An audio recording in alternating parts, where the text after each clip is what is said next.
Hey guys, Matt, IronTrap Garage, and today we're going to be working on the green 32 Roadster. So we worked on doing the chop of the windshield frame before Wheels of Time. We're still waiting on glass, unfortunately, but maybe in this video we'll get glass during the process. But what we're going to work on is just even driving it around out of the trailer at Wheels of Time and parking in our booth. Obviously now you're sitting way too high.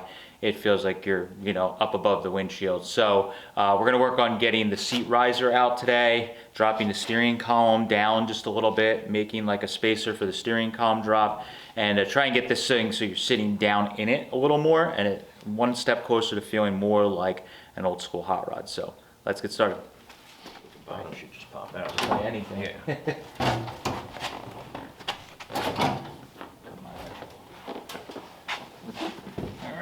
There's that. And depending on what we're doing, we may not need to take the back out yet. Although, actually, we gotta see. Yeah, because I guess the back riser is so short, you may not have to change this. Because the back of the seat, you're not really dropping much. It's Right, mainly it's the only front. going to go down a little over an inch. But the front's where you're getting a lot of the drops. Oh, yeah. So we'll leave this in place for now. Mm-hmm. This looks like it's bolted in right there, actually. I think that's this piece. Bolted into the floor pan here. Yeah.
Nice.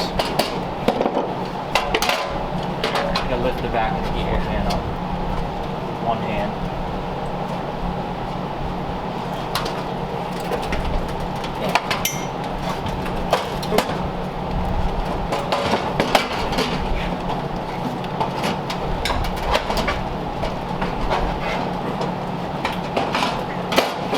Almost there we go.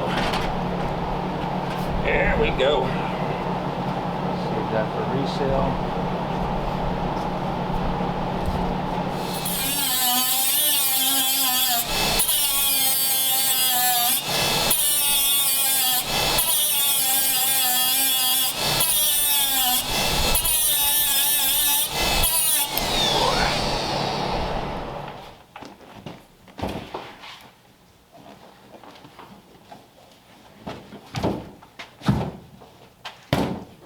There's a slight gap now, but probably could just drop, like we talked about earlier, you might be able to drop this down. Mm-hmm. I mean, honestly, it's touching here. It might just be pushed down there because the spring, all those years of being. Yeah. Can we go back with it any further? Well, yeah, if you push it up on top of the, if you pick the back up and put it on that little gray step. Yeah, now it's up against. Mine, are you up over that step? Yeah. Okay. Yep. I wasn't, so that's probably, yeah, now it's good. Give her a sit, see how it feels. Oh, that's a lot better. Yeah. Oh, yeah. Yeah, your eyes are still at the kind of at the top, but you're. I feel like I'm not, the windshield frame isn't in my way. Yeah. Sitting here. Yeah, it looks good. Yep. Yeah, it's probably exactly how it was in the touring car before. Yep. So. All right, so Steve extracted off of this piece here. There's these little brackets they had spot welded, and there was a little uprights that stuck out, and we're going to try and transfer them so that the seat can kind of sit how it did. So Steve's already got them sitting, and I decided it would probably be easier just to tack these with the TIG welder. Beauty of the TIG is no sparks or anything, so I'm going to tack weld those to the sub rail, and then the seat will locate just where it was from the factory, just a little bit lower. So I'll fire the TIG welder up, get that done, and then we can put the seat back in, and that part should be done.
So the slightly difficult thing is we're putting it over this little ledge in the back, so you have to kind of get both sides sitting just right. I think that one's, there it goes, in. There we go. Locked in like stock, sitting a bit lower. Oh yeah, much better. Oops. Way better. So now, probably drop the column down just a little bit. It's not terrible as it is, but I think if we got the column down just a tiny bit, it would, we'll have to see. It actually isn't that bad, surprisingly.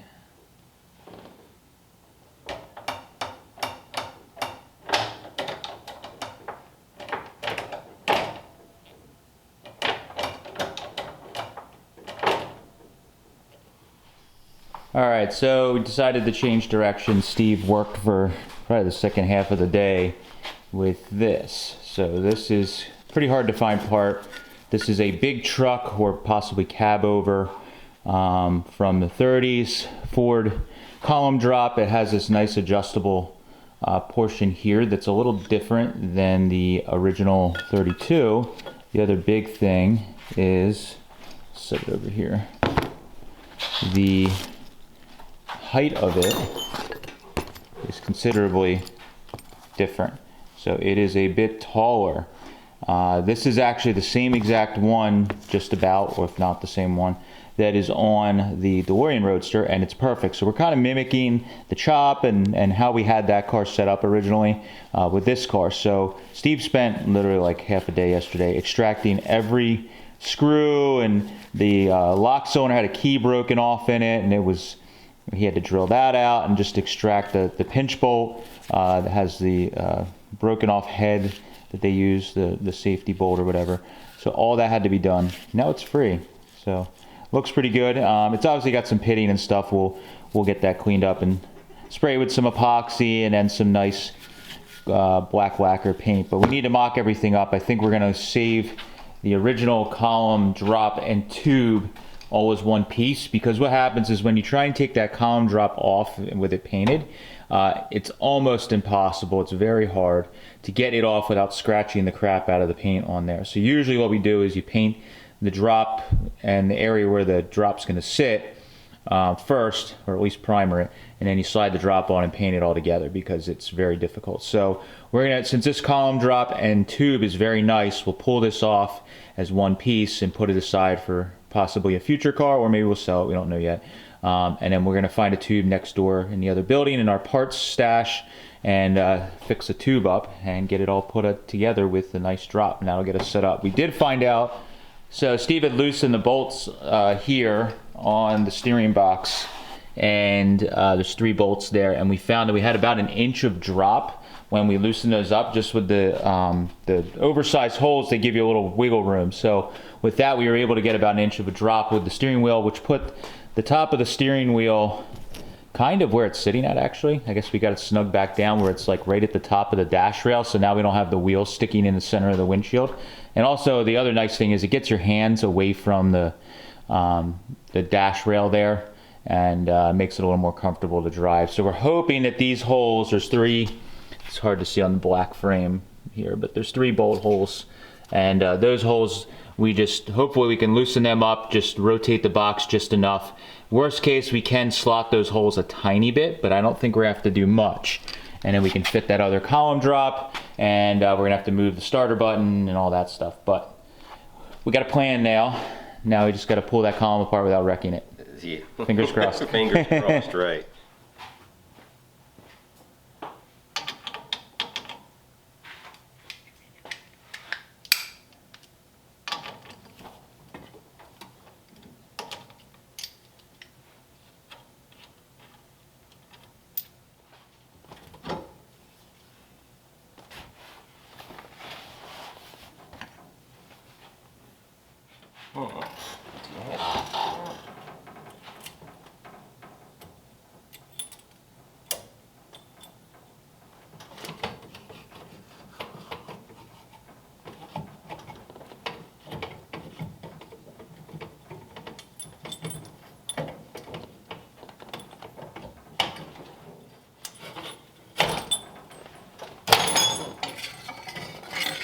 There we go. She's out.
All right, so Steve's been working and getting this all together.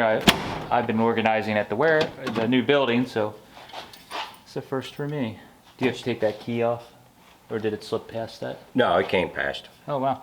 This one doesn't even have the bushing in Oh, there. we're gonna have need to put one do in. that too.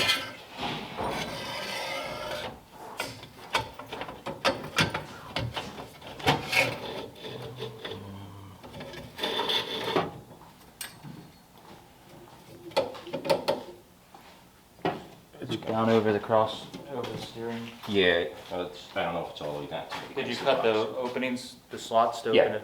Oh, okay. Yep.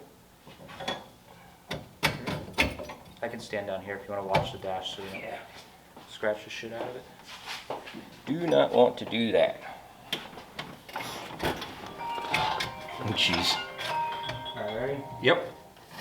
Ouch. Okay. That was my finger that was the stop. Tape that on. Taking one for the team there, huh? Wait, hold on. Yep. Let's loosen these nuts here on the box. The box is loose. Oh, okay. I loosened them up. Oh, again. okay, cool. Does it? Has Just to be. gonna have to lean on it a bit. That's all. Yep. Oh, look at that. It's pretty damn close there. It's got to come over here. This would need a spacer over here though to get it to sit level. That's just something simple. Yeah, Or a piece of- but yeah, that's, I mean, that's lined up with the hole there. Okay, so yeah, we just want to.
One more.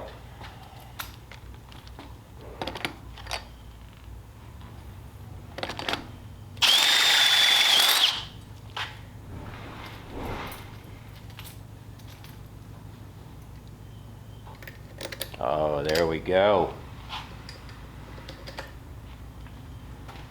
Stellar.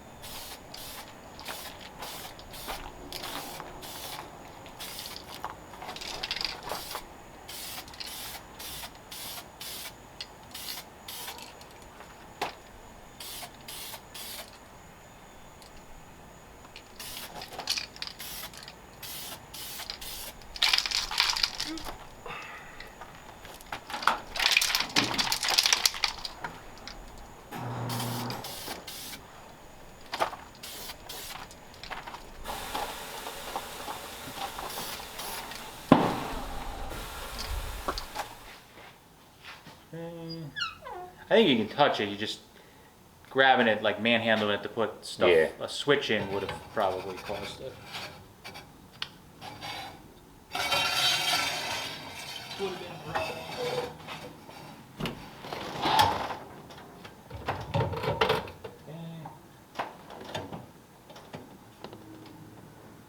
You through? Yep. Well, I got to come down more. Yep, go ahead. Okay. I'm ready. Yep. Let me get the. Okay. And now push. Give it a push. There you go. You're on now. All right. Just however far you want to go down with it. Let's see. Ooh. That's all the way down. All right. Well, we'll start there then, and we'll work back up if we have to. Okay. Sweet.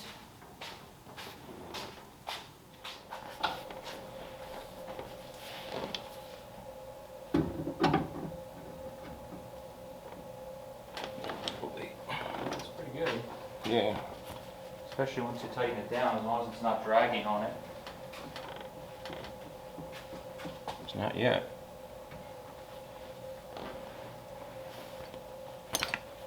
Yeah, this is basically how it was. Mm-hmm. Because I remember. All right, so Steve's finishing up the last little things, and this is all the stuff you don't think of when you do one change causes a lot of other modifications. So this little tin plate down here kind of goes around the, it goes under the wood toe board.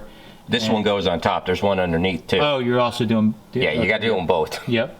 So there's two of them, my mistake, and he modified one, modifying the other one because we dropped the column down, so now it goes further into that while the toe board stays in place. So I do a couple more little things, but you can see we got the wheels back on, the column drop is bolted down fast, so we are getting very close here to starting it up and bringing it outside with all the modifications done.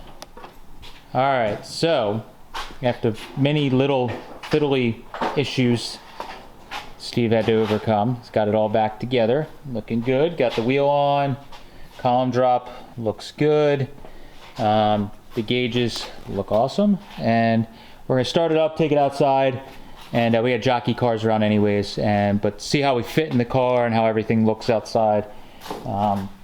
We want to also see about how the gauges work. Since this video started, Steve also did all the wiring and finished the headlights, taillights, turn signals, all that. So we'll get outside, see how everything looks and works, and yeah, it's be a huge step. There you go, buddy.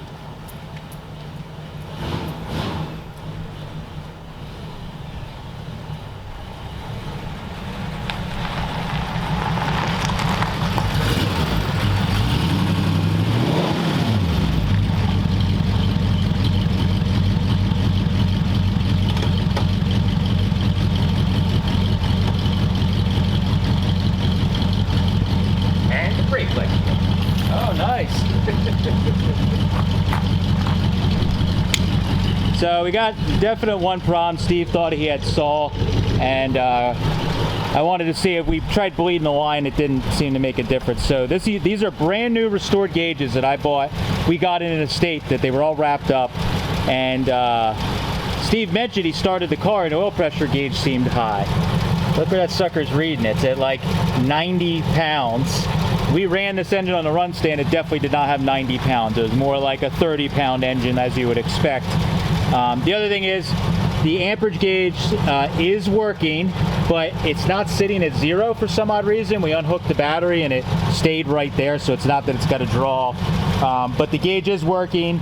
It's moving back and forth as it should when the generator starts charging, so that's good.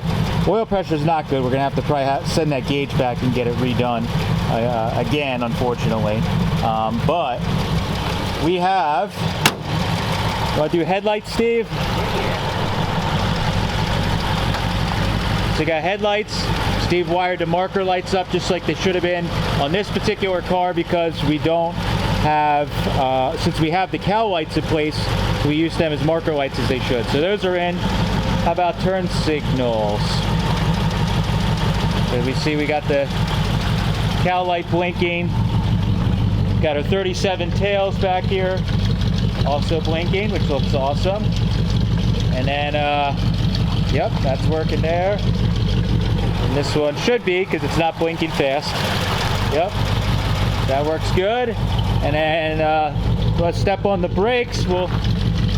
Yep, brake lights are working great. So we now have lights. We're almost legal. Hell yeah. And you can see the temperature gauge is working. It's already, Oh, it is climbing. Yeah, nice. it's already climbed up, which is good. That means it's nice and responsive. Just sitting here idling. Now I'm suspect on all these gauges, so we're gonna have to fact check that temperature gauge, because now I'm worried that it might be showing that things overheating and it's, you know, 100 degrees and it's showing. So we'll have to see, but we're gonna have to fact check them because that one gauge is odd. Now I don't trust any of them, but pretty sweet. Hell yeah.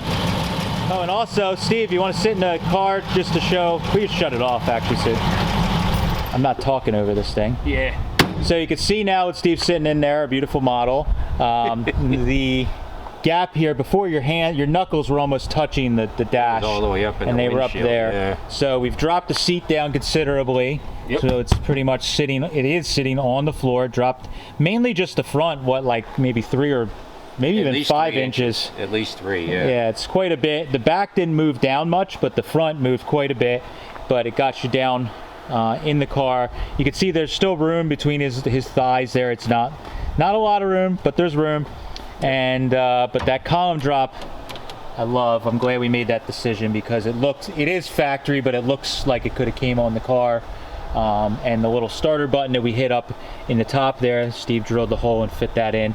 It fits nicely and doesn't stand out, and everything looks proportional and looks awesome. You look good in here, buddy.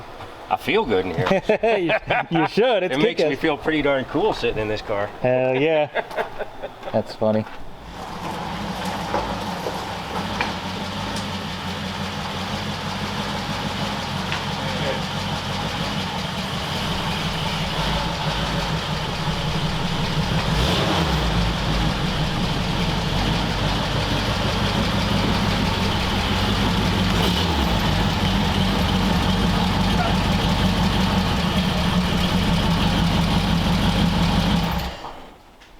All right, so we got the Roadster back upstairs here for a little bit.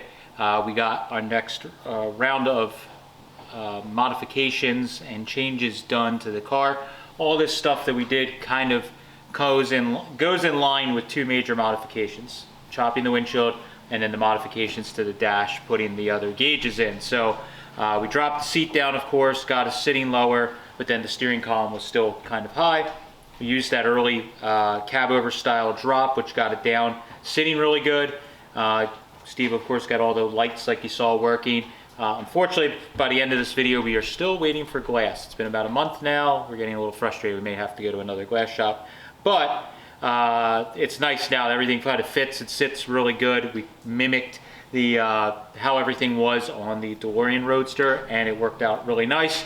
And I think this thing will be pretty comfortable to drive with this setup. It's chopped, but it's not chopped so much that you can't see through it, and you can still kind of sit down and not have your eyes up above the windshield, which is most important with this. So now that we got all this done, once we get a windshield in and a couple of things, we're going to start driving this thing with the mechanical brakes. And the plan is this winter to do juice brakes and a couple other modifications to really finally make it the ruined hot rod that we've been going for all along. So thank you guys for following. Hopefully some of these modifications we did are helpful for you. If you're building a similar style car, this is just the way we did it. There's a lot of ways to approach this, but this is the way that we did it. This seemed to work pretty well. Thanks guys. Catch you later.